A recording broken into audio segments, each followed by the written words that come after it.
Hello, hello. Welcome back to the Good Talkers podcast. I am Deanna Cooney. We are very excited to have you here. This is episode 2 of season 3, which is just, Yes. I keep freaking out about the fact that we're on season 3. It's quite amazing. With me today, as always, is the fabulous Tessa Livingston. Hello. And the amazing Ashton Haugen. Hello, hello. And the very, very delightful Jordan Greville from NZ Audio Editors, our producer Jordan. Say hi, Jordan. What's up, guys? Good to see you. Yo, yo, yo. All right. So, Tessa, you've got a funny, awesome, good story for us today. Hit it. Take it away. I'm so excited about this. Yes, I do. This actually happened to me a little while ago, but I forgot to tell people. So, because I forgot to tell people. Ashton's just used quotation marks on me there. Yes, I forgot to tell people. So I signed up to Voices 1, 2, 3 just to, start auditioning in different places and do different pieces and, see what I could figure out. And it was one of the first couple of days that I was auditioning, and I was banging out auditions. I was just getting as many out as physically possible. And I saw one that came up for Vor film, which is, fine. And didn't think to, look into anything or, because it just did War Film, not official title. And I went, okay, I'll audition, fine. Because it asked for a British femme fatale voice. And I was like, I can do that. That is in my wheelhouse. Really fun. Yeah. So that was really exciting. So I pulled, it didn't come with a specific script. I pulled something off the internet that was kind of a little bit darker, that sort of stuff. And I did my audition. I was great now, and then a couple of days later, I got a message in my inbox being like, hey, we really like what we're hearing, but do you know what you've signed up for? And I was like, what? I was like, what do you mean? What have I signed up for? And he went, don't Google it. Please don't Google it, because it will not give you a good it will not give you a good representation of the content that we're trying to build. But have you heard of vaudeville before? And I went, no. And he went, look, it's a sexual fetish where the people involved in the stories, obviously this is all anime and all characters, but the people involved like being consumed by other people and then either expelled from that person one way or another and returned back to full form. What? Yeah, so I'd signed up to do some real hardcore porn. No, But that's not just that's porn. not just porn. That's cannibalism. It's it's excretion and Yes, but vomiting, and then it's reforming. Yeah. That's crazy. There's a lot going on. But the way he explained it to me, he's like, look, we don't promote cannibalism because the people enter the fantasy the same way they leave. So it's not actually eating human beings. And I kind of got that. I was like, okay, you're not, because these aren't real. This is all, it's all anime, My head is on a really weird angle. This is so The face hectic. is going, what? Yeah, so we had this conversation, and at the time I was real keen for some money, and it was a good price, and I You said and I yes. said I said yes, but he did say to me, he's like, are you sure? And I was like, no, it's character You didn't work, say right? send me the script first or No, anything like that? No script yet. The story continues. There is more. Oh, okay. So I was like, yeah, look, I'm into it. But if at any point I feel uncomfortable, mate, I'll let you know. I'll let you know. And he's like, yeah, Good sure. communication. Good communication. And he invited me to the Discord group that had all the people who were creating the stuff and creating the content. And I was in there for a sum total of about a day before I found out I should not be here. Yeah. They were really, really into what they were creating and making, and it was just not for me. Like the way they talked about it was so casual and so candid, and I was very confused. So, and also when he said about scripting and things like that, one, it was pirate themed, so I didn't know what to do about that. And Say a lot of R's. but Wait a minute. they wanted a female. Sex talk. Hold up. You can't just slip that in and then move on. So wait, hold on. You were doing a dub for an anime porn that does cannibalism, Fetishy. and you're a pirate? Yes, correct. Okay, I just wanted to make sure those were the correct details. Yeah. That's a Yes. lot of things. There's a lot of put things. together. It's a lot of things. And when he sort of said about the script, he said, look, you'll be doing lots of character work, so that's great. But for some of it, we will need sounds of like swallowing and that sort of thing. And that kind of tipped me over the edge. So there's also some ASMR going Yes. on in there. Yeah, but there's some porny ASMR. Porny ASMR. Wow. Yeah, and like the thing is that these people were all very, very nice and very kind and were very like accepting of me joining the group. They were also very accepting of me leaving the group. So, wasn't my space. Wow. Yeah, so that was what I almost signed up for and almost did, and decided not to. Well, that lines up pretty nicely with today's like topic that we're talking about. Does it? Yeah, Oh, it totally does, right? Because today we're talking about yes, Jordan. Hey. Sorry, I couldn't understand what that sound was. Yeah. Wow, this Your horn's broken. Yeah, it was a bit rusty. Yeah. Got the cobwebs out of there. What's Yeah. ASMR? Oh, ASMR. Dumb it is, down, mate. Come on. Yeah, no. Like Come people on. record just sounds like really up close to a microphone. So This, for example. Yeah, but other people also do things where they maybe like get something that's got like some texture to it and go like this. Or they'll like tap the microphone. Do you pay for this or something? Yeah, what? I've heard of this. Right? It's really big on YouTube. Some people use it to like fall asleep. Some Yeah, people my find it daughter very uses it to relaxing. fall That's what asleep. it was. Yeah. It Right? was a sleeping thing. Yeah. Yeah, she okay. uses it as like as a white noise kind of tool, you know, and it really helped her for a while. She's not using it at the moment, but her favourite thing was someone having a microphone with a big fluffy windsock or something like that on it and running their fingers through the furriness, you know, like, and it was, there's a consistency to it, but it's also a little bit kind of like not super consistent because it's a person doing the thing and it just really worked really well for her. But there's all sorts of weird ass ASMR and a lot of it is people just talking like this into a microphone. Oh. And it's like a lot of mouth sounds. I don't like it. Sometimes like, and as like a voice actor, like to me, the mouth sound part, I can't can't get cope. past. No, I can't. Like I'm it out. makes me like, I'm just like, stop it. Eat a fucking apple, right? Like, Clear not that that I shit really up. ascribe to the eat an apple thing, but No. like it just was, oh yeah, ASMR's insane. So is this work you guys would do? Like, No. what? Is it a No. specialised No, thing? no, You I get haven't paid done for it. it? Probably- What- Ashton's Have done you, it. Ashton? Yeah, I have actually. I got hired for this was a couple of years ago. I got hired to do a like I think they were turning it into an app, and it was like part meditation, like part guided meditation, part ASMR to like help people sleep, like a guided voiceover, but they wanted it very ASMR like. Yeah. So it wasn't like technically I was like on YouTube doing it, but they wanted that like guided meditation that was very relaxing, very close up to the microphone with a lot of sounds. They didn't want me to edit out any of the mouth noise, Ooh, which I was wow. like, okay. But Wow. it was fun, actually. I enjoyed that. Yeah. I don't know It'd if be it ever, pretty- like the app ever came out or anything, but I got paid for it and it was a fun job. So And it's pretty relaxing. You don't have to worry about like all of the things that we normally worry about when we're up close to a microphone. You just let all that shit hang out. That's kind of Yeah. cool. yeah, So it was the fun. reason that Tessa's story relates to our subject matter today is that we are talking about audition like a novice, and potentially that's a very good example of auditioning like a novice, right? Yes. But also practice like a pro. So that's what we're talking about today, right? So thank you, Tessa. That was the perfect story to just segue right into our episode. Very, You're very welcome. cool. You're Very welcome. cool. So today we're talking about the good talk on finding the balance between auditioning like a novice and practicing like a pro, right? So let's like kind of break down that concept first, right? So when you're first starting out as a voiceover artist, especially these days, right? Like with the way that the market operates now, a lot of people are very, very focused on getting as many auditions out as they possibly can. Now, I have some thoughts about this and I'm going to share them as we go, right?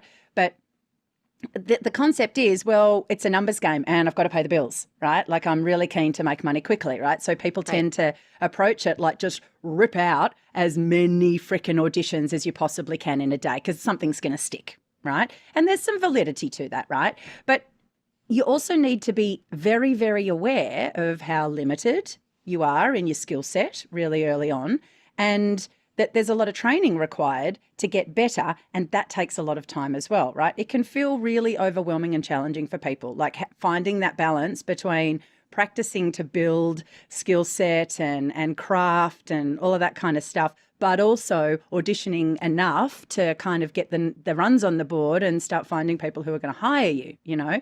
So how does that happen? Now, I don't have a lot of experience with this as a voice talent, right? Because there's a few different reasons. One is that I started voiceover at a very different time to what voiceover is like now, but I'm also a quarter of a decade into a career, right? And so I have relationships. I also have an agent. I have 2 agents.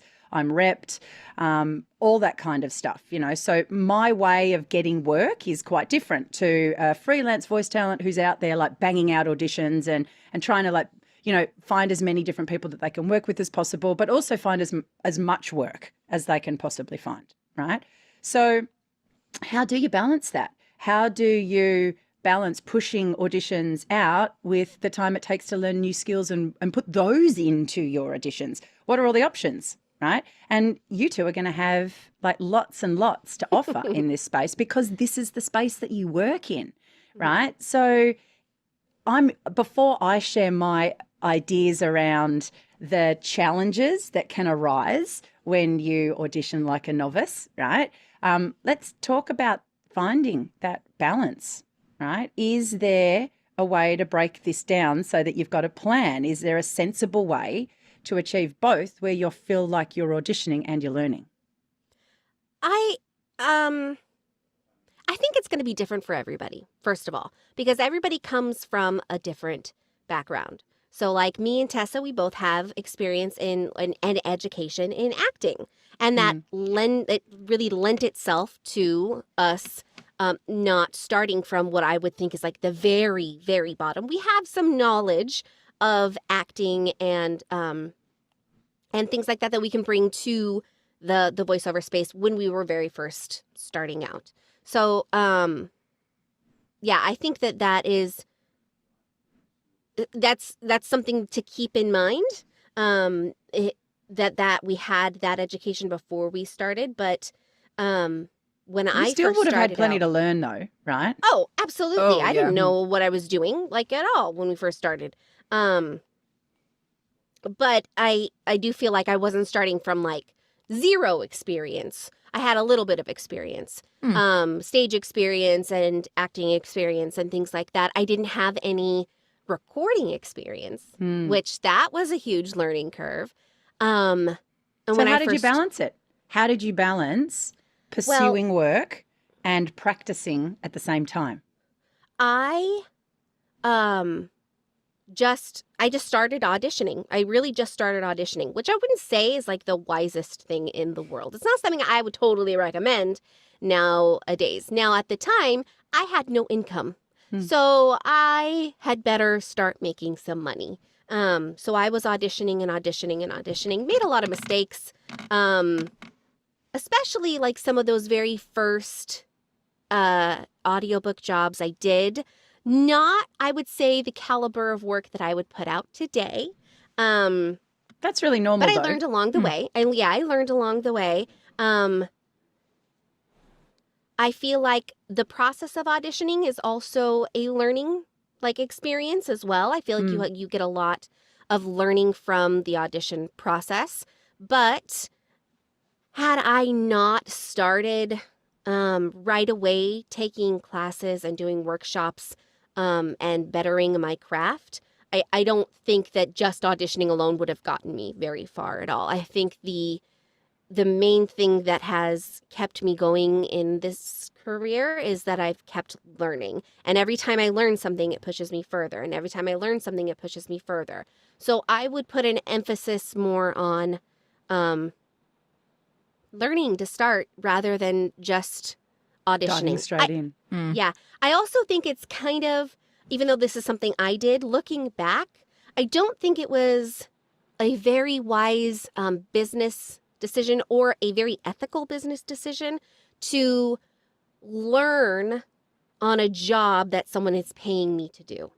You know what I mean? So if someone is paying me to like for example, produce their audiobook, I need to be a professional in producing their audiobook and not use their money to learn on the job. I don't think that was a very ethical or right thing for me to do. At that point, I think I should have developed skills more before I started charging people, but that's just, I didn't really even know better. So, not something that I'm super proud of, but I guess it all worked out in the end. Yeah. Look, I think there is always an element of learning on the job, always. So I think potentially what you want to do is decide where that line sits for you, you know, and it's easy for you to look back and go, oh, actually, I wish that I had not said that I would do those things until I had more skills in that area, right? Yeah. But you didn't know that then, right? And it's like I said, you always learn on the job. It doesn't actually matter that someone's paying you. You still will have, it's more often than not, you'll find some element of a thing that you have to like work out on the run. You know, like I didn't know how to like use Source Connect, right? And I didn't practice it before I had my first job using Source Connect, and someone was paying me a fuck ton of money to do that job over Source Connect. But I think the most important thing here is that you are honest. Hopefully you've got the capacity with the person that you're working with to go, oh, hey, this is a new thing for me. It might just take me a little while to get it right, and I'm not going to charge you for all of the time that it takes me because I'm learning. But what you're paying me for, my acting skills and my ability to deliver the content and all that kind of stuff, that's still really, really valid. You know, like, I think maybe there's an element of that helps you balance those things out. Yeah, I wish I would have done that. I wish I would have been more honest. With some of these people who a lot of them are independent authors, and they're putting their personal money into something, hoping that it's going to be fabulous. And I didn't make it as fabulous as I guess I would today. And so I wish I could go back in time and been more honest with them and been like, hey, I'm new at this. I'm going to do my very best, but here's where my skill set is now. It may take me more time to work on it, but if you give me the grace, I'll do my very best to make it the best it can be. So, What about you, Tess? Yeah, I love this question. Reason is I thought of it. I'm asking it, but it's your question. I'm asking. But reason why you guys don't know this, but this episode's been in the bank since season 1. Oh. And the reason it was created was because I was so frustrated with the way my new voiceover self was operating inside the market, because I knew that the auditions I was sending were shite. They were just me trying to pump out the numbers, and I didn't know what to do about it. I actually took it out of the episode, like the notes, but in there somewhere I had it highlighted in orange being like, I don't know if this is a fully formed question, but I'm really annoyed, so I'm just going to figure it out. Nice. I took that out like 2 days ago. But so this question's been in the bank since then, and I'm really happy to talk about it now because I feel like I've started making more of a plan on how to actually balance those things. I was in a session the other day where the guy who was directing me was a new director. He hadn't worked with voice talent particularly much. And the reason I understood that was because at the end of it, a guy came in, listened to it and said, nah, mate, you need to direct her into this spot, this spot, this spot. And he was kind of like, coaching him. So I was like, oh, okay, this is really interesting. But I walked out of that going, I didn't do any of these things. I didn't look at the storytelling. I didn't look at the where the transitions were. And part of it was because, again, I'm still quite new. So I was relying on a director to get me to those places. So what I've started doing since then is picking an element. And on that day of auditions, or, week of auditions or whatever it is, focusing on that element. And going, okay, this time I'm going to focus on the storytelling component and the transitions component. I'm going to put those two. So every script that came through, I would spend slightly more time on it, figuring out those two things so that I felt better about, rather than just going, I don't know what the fuck I'm doing, I'm just going to do it. And going, okay, I might not have nailed some of the other components, but these two I feel like I'm getting better at. Yeah, look, this is my advice, right, around this process. Take more time, do less auditions. Yep. Like that just flat out is my advice. I literally told somebody this in a coaching session like 2 days ago, right? My client was talking to me about the fact that he feels like he gets into a rhythm of just doing all the auditions the same because he's focused on the numbers, right? He's focused on pumping auditions out.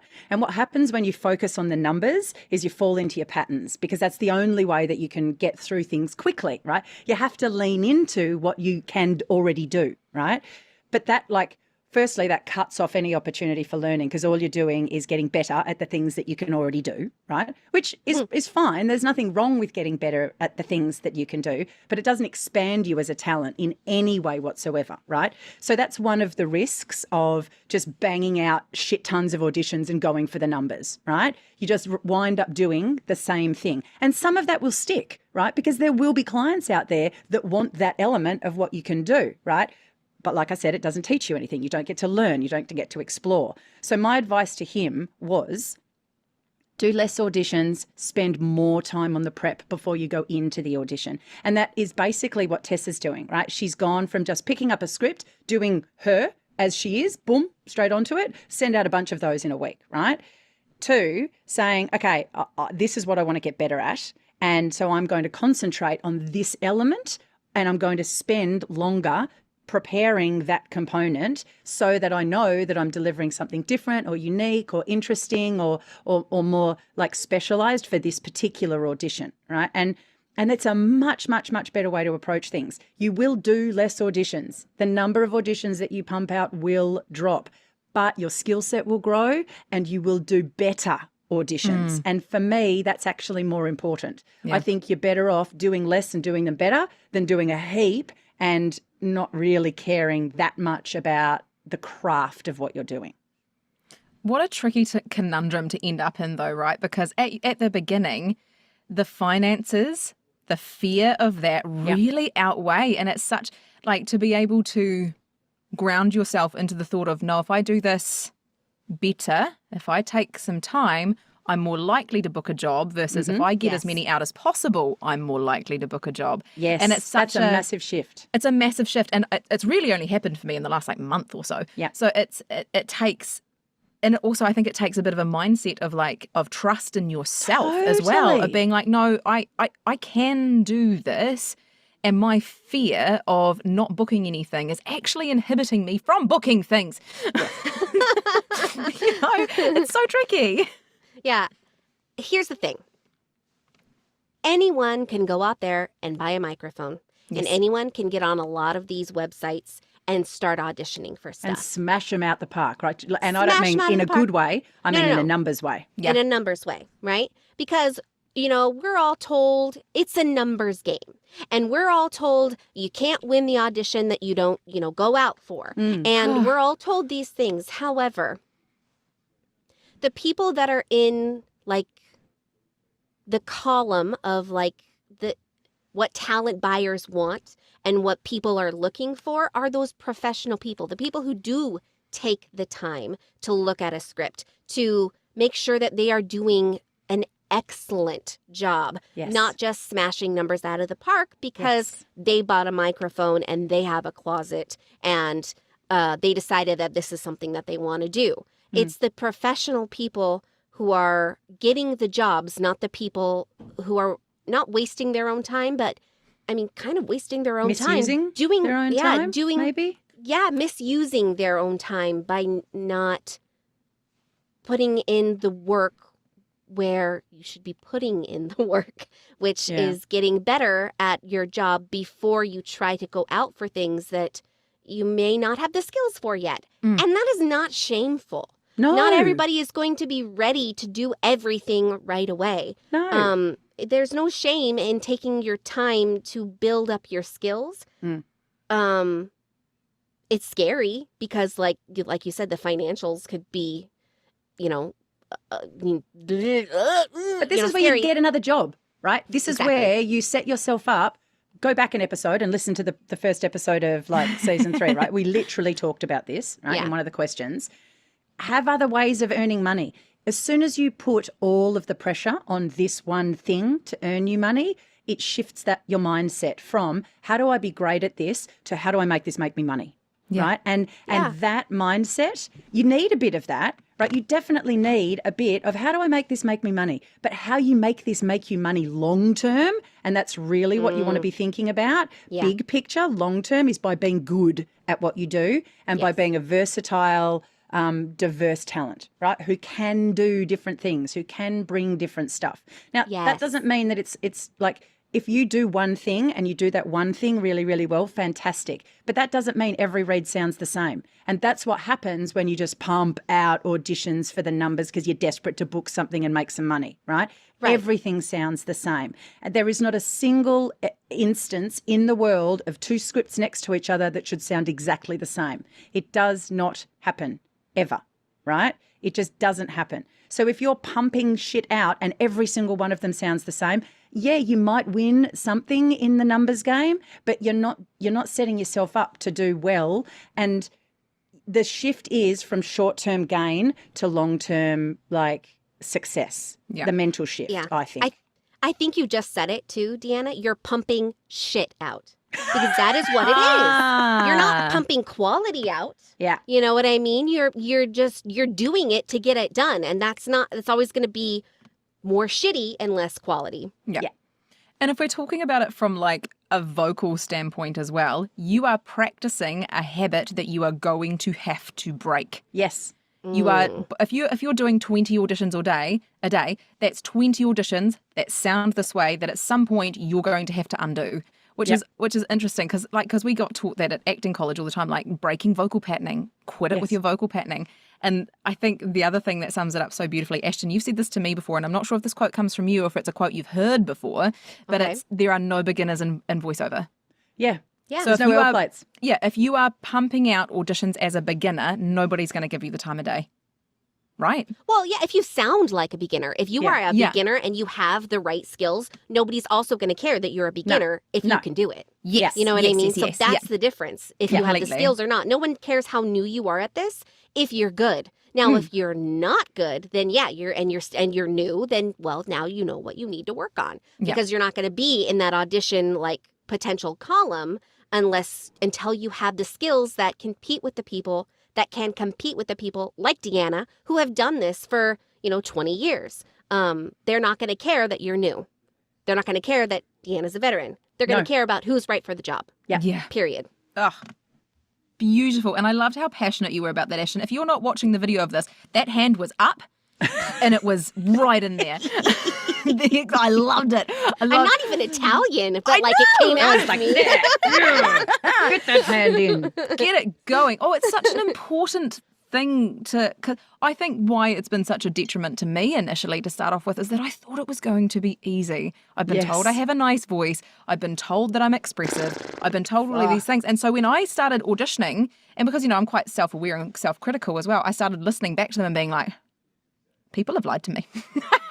But, not like that. That was supposed to be funnier than it came out. Yeah, yeah. But that is how that's how it lands. And When you put all of the weight of being able to do this particular job on I have a nice voice and I can Yes. read stuff, Yes. then you're setting yourself up to fail because Yeah. they're the base fundamentals. If you do not have a voice that's like good to listen to in some way, right? And to be honest with you, that's just about every voice. That doesn't so even- it's yeah, not yeah. even a thing, Yeah. right? Yeah. Everyone has a voice and Yeah. like it's going to be interesting and nice to listen to someone, right? Yes. Or in some form or shape or characterization or context or genre or niche. gonna fit There's going to be somewhere. room for you. It's going to Yeah. fit somewhere, right? So throw that out the fucking window. It's Yeah. not even a thing that qualifies you for this work. It just doesn't. And being able to read things out loud, that is like that's step one on like 1,000 steps, right? Yeah. Like Yeah. it just if It's you can read it's things step out loud, point one. great. Like Yeah. it's so Point one of one. Yeah, Yeah. exactly. It's the most tiny, tiny, tiny component of it. And there is so much to learn. So if you step into this and someone has told you you've got a nice voice and you can read things pretty well, then great. Welcome to the fucking planet, right? Because almost every adult can do the same thing. You know what I love about that is that what I think is really important is being because how do I want to say this? How do I want to phrase this? I feel like I was a bit harsh then. No, but, you know. no, it I wasn't feel like harsh. you were spot on. I think you were spot on as well, because there has been a spike in people getting into voiceover because it's an easy thing to do from home and to make And money. it's not. Fuck off. It's not. It's really hard. And as someone who was very experienced as a voice practitioner, I am not doing as well as I thought I was going to, because I thought it was going to be easy to do it from home. No, it is harder than that. So what I think is really, really nice is when you go from that phase of, this is going to be easy, I can do all these things, to start realizing and going, oh no, okay, I need to learn something, and being okay with it. Yes. Because I think I'm in that phase at the moment, and just feeling so wonderfully okay with going, oh, I went into a studio and I read a script and I just read it. I didn't even consider the story. I've recognized that and then gone home and gone, okay, every audition I do over the next 2 weeks is going to fucking focus on story, because it is important and I need to learn. Perfect. I think that's a really great way to, like, that's a really good encapsulation of, like, how do we break this, like, you know, audition like a novice, practice like a pro, right? Because that's a professional way to practice what you just talked about then. That's pro level practice, right? And the audition like a novice thing is really interesting, because everyone's a novice when they start something. You know, if I went out now and started auditioning for video game stuff, I'd be coming in as a novice video game voice talent, right? Yes, I've got a fuck ton of skills that I can bring, right? So I'm not a novice across the board, but I would be auditioning like a novice, because I don't actually know how to audition for video game work, right? I don't you'd know. be so fucking amazing at it, though, Deanna. Oh, I you'd can't be wait. So I'm really excited. Awesome. As soon as I've got some time, I'm in like Flynn, right? Like I'm going to do it. But I will be a novice at first. And so I will also be a novice at performing in that environment as well. So I will have to make sure that I spend time practicing. And to be honest, the reason I haven't stepped into auditioning yet is because I don't feel like I have the skills I want to bring to the space. Yes, exactly. So I am not shy about my love for Bob Bergen. So I talk about him all the time. I think he's great. And he often puts out these videos online giving advice to people. He's very open about helping people who are new. And one of the things that he constantly refers back to is he says, hey, it took me 3 years of taking classes and doing improv and learning acting and practicing my skills and getting to know people and networking and literally knocking on doors until somebody would hear me to get my first job. And this is Bob Bergen saying this. So don't get discouraged. Yes. If you if you're auditioning now and if you're not ready to get the job, don't get discouraged. Keep working, keep practicing, keep learning. Because if you keep doing those things, there's a good chance that you are going to develop the skills that are going to get you the job and are going to get you the longevity of a career that you really want. Not a career that you're doing the bottom of the barrel stuff to pay the electric bill, every other month. You're going to want to if you really love this and you want to have a great career at this, keep learning. That's the only way.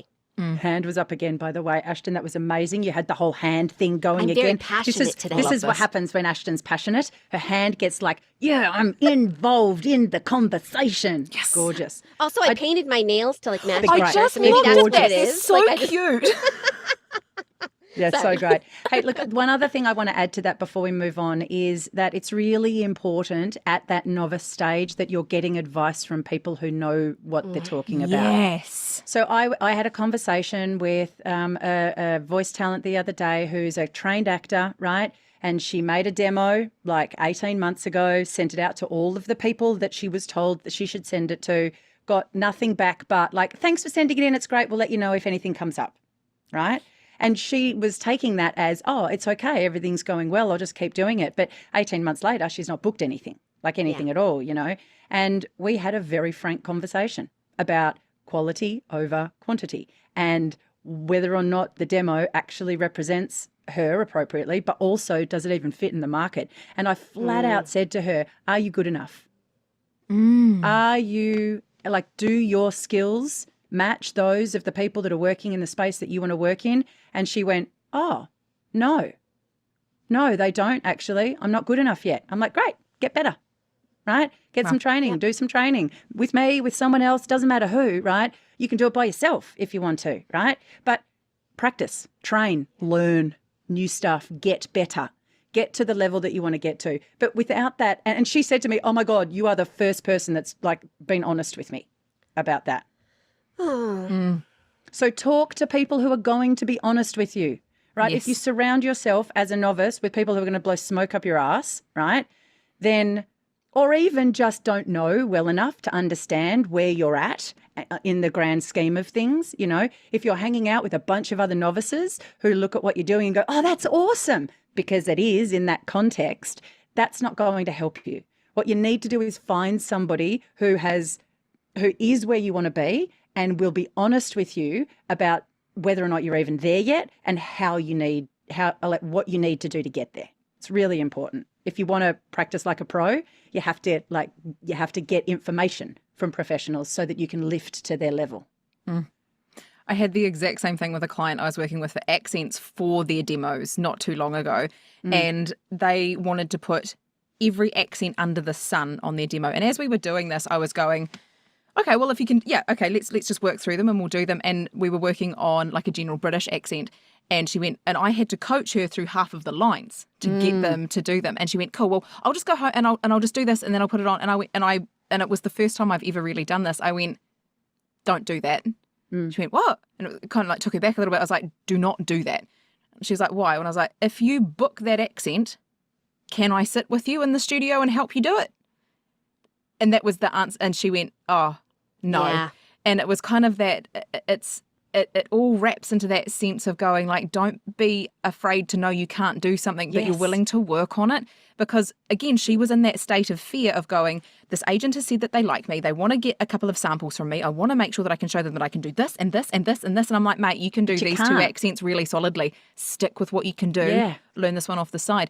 And it was quite a scary moment as a coach as well to be that blunt.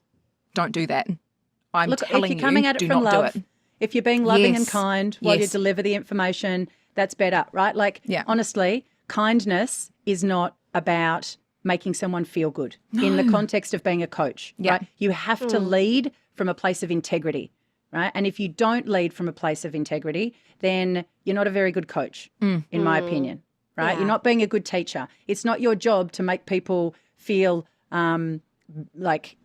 I don't know how to say this because, like, we do want people to feel good about themselves. I don't think it's a coach's job to rip people down. Like, that's old school drama. Some coaches like that. I was going to say that's old school drama school kind of mentality, right? Yeah. Like, break them down to build them back up again. That's not really my vibe. I would rather be supportive and kind and loving. But also, I'm not going to lie. I'm not going to blow smoke up your ass. I am going to be honest with you about what I see your capabilities as, right? And then my role is to help you get to where you want to go. Yeah. But how can you do that if you're not honest about where someone is to start with?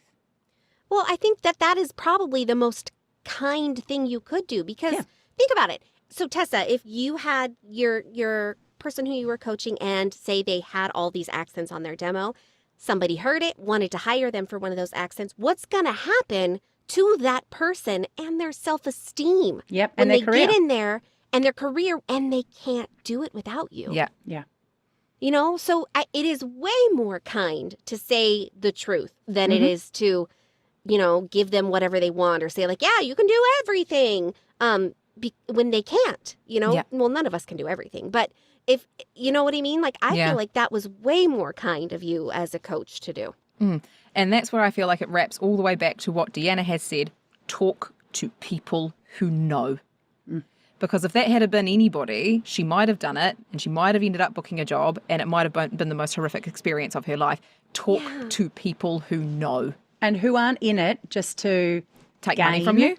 From the process that they're conducting with you. I see so many demos of people that, like, they paid for a course and they have a demo at the end of it and no one told them that it's just a starter demo, right? This is just the beginning for you, right? You just because I coached you through this doesn't mean you can now go and do this yourself in a studio or in a session or whatever, you know? Yeah. I see so many people who have been told that they that they're good. Just go send it off. You'll be fine, right? But really that person's not in it for the talent and the talent's future. No. They're in it just for that exchange. It's really transactional.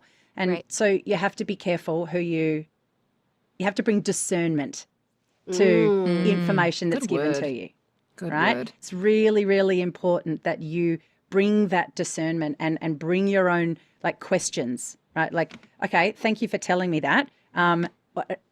You know, and ask yourself, do I think that this person is giving me information that is best for me, or are they just moving me on? Yeah. Yeah. You know, you have to ask those questions. I think discernment, like as a student, discernment is incredibly valuable. I think You know? discernment all over as a professional skill Yes. is very, very valuable. To be a professional, to have discernment of the kinds of auditions you want to do, the kinds of how much time, the discernment of how much time you spend on those auditions, of who you talk to, of who you network with, all Yeah. of those things, the discernment of all of those things can change your entire career, honestly. Yes. Yes. Yes. That's great. I like the idea that discernment is a professional skill. I think that's really, really cool. I think it's a mature thing to bring Yeah. to engagements with anyone on any level, you know, that discernment, because what it requires is an ability to step out of the situation, take your ego out of the situation and be completely honest with yourself and be able to look at something objectively, you know, and that's hard. That's like, that Yeah. sounds like it should be So something hard. that's easy to do, but it's really hard, No. especially with something performative, right? Like, because your performance is so intrinsically linked to like your sense of self-esteem and who you are as a person and all that kind of stuff. So I'm talking to a lot of people about this kind of thing at the moment because I'm running a demo course, right? And it's not a demo production course. It's a how do we even create demos? What's the process? What's the background of demo work? Like, why do we produce them? Why do we make them? How do we put them together? What are all the components of it? You know, and it's meant to be an empowerment process, right? So I'm talking a lot about discernment, you know, and that ability to self-analyze and look at your own work and go, is this really what it should be? Am I pitching myself into the right place in the market? Can I do the thing that I'm telling people that I can do? Or can I even work in the space that I want to work in? Am I there yet? You know, and that discernment and ability to be objective about your own skill set, it's complex. It takes time to learn, I reckon. But how valuable. Oh, gosh. Like, what a valuable course and skill, like, that sounds like, for people to know. I feel like if more people could take a course like that or had the opportunity to take a course like that, I feel like a lot less people would fall into a trap of paying someone to make a demo that's not going to get them mate. anywhere. That is why I'm doing it in the first place, right? Oh. And I'm leading it live at the moment, but it's going to be available as a digital download thing I was down the just track. going to So- ask you that. How do we get How engaged with it? Because exciting! I wanted to Yeah. do it at the time. I can't wait for the evergreen to come out. I'm so Yeah, excited. well, it's probably like hopefully by the time people listen to this episode, it will be out. Yeah. So go check it out, everyone. Yeah, so check it out. It's called Get Your Demo Done, right? Amazing. Definitely have a look at it, right? And the idea of it 100% is it goes well beyond like the physical production of a demo, right? It's much more about decision making and building relationships, and really it's about learning how to market yourself, because a demo at its heart is a marketing tool, and when you design a demo effectively, you're really designing a marketing plan, an approach to your career and stuff, right? So it's much, much deeper than just like, oh, let's make a demo. You will make a demo, right? Right. Yeah. But also there's so much more that goes on in there. And I'm loving teaching it. I'm loving having the conversations about it. It's so expansive, you know, and as a teacher and a coach, that is one of my favorite things to do. Give people their personal power back and give them the capacity to like expand their skill sets and move forward in a way that gives them ownership and control of their future. That is, I think, pivotal. Oh, that's amazing. How exciting is that? Whoa, like I'm gonna have to buy this too, because I think like, you know what I mean? There's still demos that I want to make. My demo was not my last demo, but more importantly than that, but how gosh, if I could have gone back in time and like have somebody explain marketing to me and like go beyond just like, okay, well, let's practice these scripts and get you ready for a demo. You know what I mean? Like that's, oh, gosh. I mean, if anybody's out there, like jump on this seriously because that is so valuable. Jump on it. Deanna's amazing. Yay. All right. Okay. Sorry. I just like totally like, I feel like I just totally hijacked the session and the episode and went, hey, buy my course, right? Buy Deanna's course now. podcast. But actually buy it. I'm going to buy it. I'll buy Come it do later. it. So excited. Yeah, like really do it. It's like, it's super, super beneficial. It's got so much, I just think it's one of the most valuable things I've made so far, you know, which I think is really cool. Now, let's move on from here. There's actually like, when Tess makes the rundown for every episode, she puts a lot of questions in there. And All the and questions. it's amazing. There's always so much to talk about and we never get through anything. So we're going to do another episode on this, I reckon, at some point. Because we have literally covered like half the stuff that we had, the questions. written down to cover. So do you guys think that's a good idea? We do another episode? 100%. Yeah. I mean, Yeah, it's sick. right. It's on brand for us. Like, Yeah. par for the course. All right. Well, in that case, how about we move on to sounds I can't make? Yes. Yeah. Agreed. Shall we? Okay. Jordan, producer Jordan, I are am you here. ready? I think so. great. I guess there's one way to find out, isn't What are there? we doing today? I'm scared and nervous and excited. Well, we're doing a character, I guess, from a video game. That would probably be my best way to go say. It's basically a zombie scream. So Ooh. I've been A working zombie on my scream? Yeah. So Okay. it's quick, Are we it's warm? short, sharp. Have we bomb. warmed up? Is there something that we should do, Tess, to Nah, prepare oh, for screaming? Okay. I think what we should do is listen to because there's two of the There videos. is. There's the quick one on when she does it, and then there's a slight explainer video. And then I think we need to make the decision around how much warming would actually be needed, and is there a safe way to do it from a less warm position? I think just an interesting things to talk about. All right. Okay, Let's go. what I think is I should play it, then you guys should think about how she did it, then I'll play the instructional video. Oh, okay, good. So you Hey, could just I'm in. explain it like, oh, I think she did this because you guys are awesome at that, and then I'll play the instructional, and then we'll see if it was right or not. All right. Sound good? All right. Yeah. Yeah. I'm in. You're in. Okay. There we go. Ready, spaghetti? Yes. The internet. Oh, that's that one. So that's it. That's Do it. that again. Okay, hang on.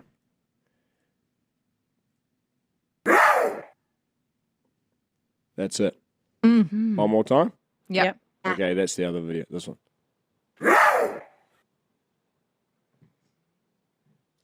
I feel like there is some production on that. Feel There like is it some- too. It's what it sounds yeah. like. Mm. There's some reverb on yeah, that. Like, but the for room sure. might be quite empty. You could Yes. probably get that naturally, but Yeah. it'd be it would be challenging. I thought about that. Yeah. too. I did not do any post production on this. Just FYI.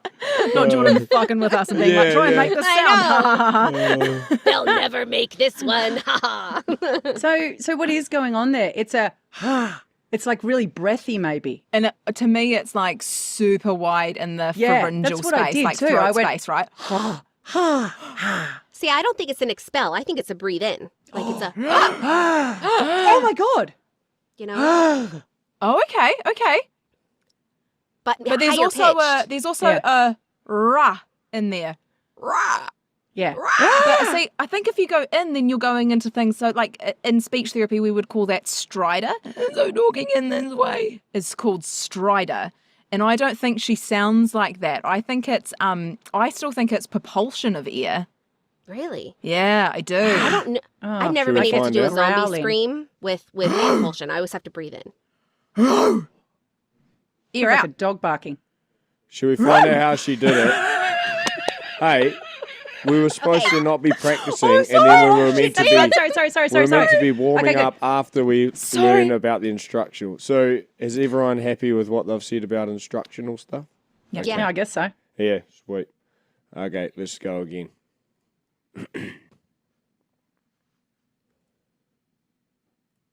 Internet wants to know how you do the zombie scream. Okay, so basically I just start with like my tongue at the bottom of my mouth And then as I scream, it kind of lifts forward towards the roof of my mouth. And then I kind of just like summon the demons inside of me. Just like this. So fucking helpful. Summon the demons. Summon the demons Summon the inside demons. of me. I Yeah, like I hated that. You know what I find interesting about her natural speaking voice is that she's done here. This is her natural speaking Yeah, voice. So yeah, she it's- already has a proclivity for sounds that are going to be down there because her natural speaking tone is heavy, right? So that's interesting. I also think the demon summoning is really interesting. I like that. It made sense to me. Get into it. All right. I'm trying to figure out, like, because she's talking about being flat with her tongue and then coming forward. And that's what So- it felt like to get that initial, like, big wide space, right? Yeah, tongue down. And so she starts the scream with the tongue down. So, but like, Yeah. there's no like, that's not a scream. That's just me putting air out. Oh, that just went weird and high Yeah, it pitched. did. What if it's like, like, because that to me, that feels more like pharyngeal distortion. So like, Yeah. rather than like chords doing things, it's the walls of my throat. Oh no, that was my chords. Yeah.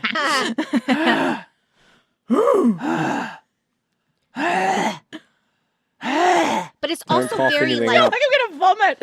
Yeah. it's very diaphragm heavy. She's got to be pushing like yeah. hard, like, and it's like It's instant. It's like it's explosive, push. hey? Yeah, yeah. No, my chords keep engorging, and I keep Yeah. getting the Yeah, now you sound like Scooby-Doo. Yeah. Raggy. Um, well, in practicing a zombie, we found Scooby, so that's great. No, I keep getting pitch. I keep getting a pitch, Yeah. and I can't get rid of that. Can you play the scream again? Yep, I sure can.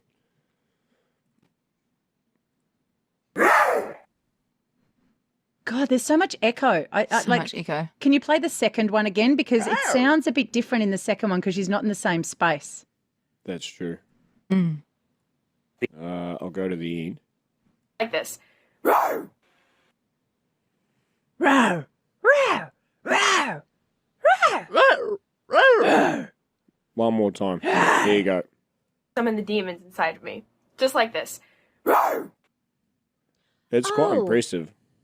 I don't have any demons in me. That's Oh, what it is. There we go. that's Ah, I ain't got no demons. it. No demons. no demons. So like, That's what it. I figured it out. That's why we can't do the sound. We Right. can't make this sound because we don't have demons. Thanks, Ashton. Well done. so the closer All right. we get to the sound, the more demons we The may more have. demony we become. Right. Anyone got want to the do a most demons? seance? We should do an online like Ouija board like thing and see if we can summon some demons and Find do the zombie demons. screams. Yeah, we can Buffy the Vampire Slayer this shit, and we can get everybody in. All right. Are we going to wrap up? I think now. I think so. Does anyone want to continue trying to summon demons in any way, shape, or form? I'm all No, demoned ma'am. out. Okay. Demon out. Demon out. That Okay, one cool. hurt. Oh, I didn't like that Oh, one. Tess. We didn't talk about warming up either. No, we didn't. It wasn't really a big full-on scream. No. So it wasn't vocal fold heavy. No. Because I think it's probably really open vocal folds. That's what I'd be picking too. Yeah. Hence the lack of requirement for necessarily. And yes, it's like probably the warm-up required is diaphragmatic and breath control, Huge. if anything, maybe. All right, and cool. you go base of tongue, open, pharyngeal space, open. You just everything has to be open. Open. Open. Yeah. Open and big. All right. Well, Big. if you, dear listener, have, a zombie scream up your sleeve, demons on the inside, anything like that, then send it in to us. We want to hear it, right? Send us a voice memo of you doing a zombie scream. Explain to us how you do it. We're really keen to hear it, right? And also, if you have any questions about VO or you've got like stories you want to share, if you want us to answer anything about our life or our career or anything like that, you can ask. You can get in contact with us on all of the like kind of social media things. We have Instagram, we have YouTube now. Go watch us on YouTube. We have TikTok. And Tessa is a genius at TikTok, by the way. There are so many good clips on there. It is a rabbit hole that you will fall down and have a really funny time, right? Like it just is awesome. So go check out our YouTube page. It's fantastic. Oh, by the way, we have a YouTube video that has hit like 500,000 views. Oh, sorry, I'm going to correct you on that. What? Three What is it quarters of now? a million. 750,000 views. Holy Yeah. fucking shit. That's really exciting. It's very We exciting. got a viral video. Na, na, na, na. It's about coughing, in case you're interested. But it's really, really cool. So the YouTube thing is great. The TikTok thing is great. Like all of the stuff is really, really fun. So come join us on any of those platforms. We really, really love seeing you there. We love seeing your comments. We like get such a kick out of it. You should see our private chat group. It's just like us sending things to each other of people, things that people have told us or comments that people have made. It's really beautiful. So we get a real kick out of you being engaged with what we do. So please share your thoughts with us, all that kind of stuff. We love it. You can also contact us via email if you want to at thegoodtalkerspodcast@gmail.com. Yeah, that's pretty much it. That's pretty much it from us for today, I think. Anyone got anything they want to say before we go? Row. I think that it's edited post-production. I'm not buying it. I've listened to it a couple more times. I don't think it's natural. I think they're pressing play and she's just moving her mouth Oh, at the right interesting. time. I think it's Okay. edited. That's my professional opinion, that it's been edited to sound like that. Ashton, I think you're on the money with that one. Well, there you go. Cheaters, cheaters, cheaters. Oh, well, we'll see. We'll see. See if anyone else can do it. Yeah, Yeah. good call. Yeah. Show Let us. us know. Try Let us. us know. All right, thanks, folks. Awesome hanging out with you. Incredible crew, in the room, in the Zoom room, but also everyone out there listening. We love you all, and we can't wait to do more of this show. We dig it. We have a good time. So we'll see you all again really soon. Take care. Bye. Bye. Adios.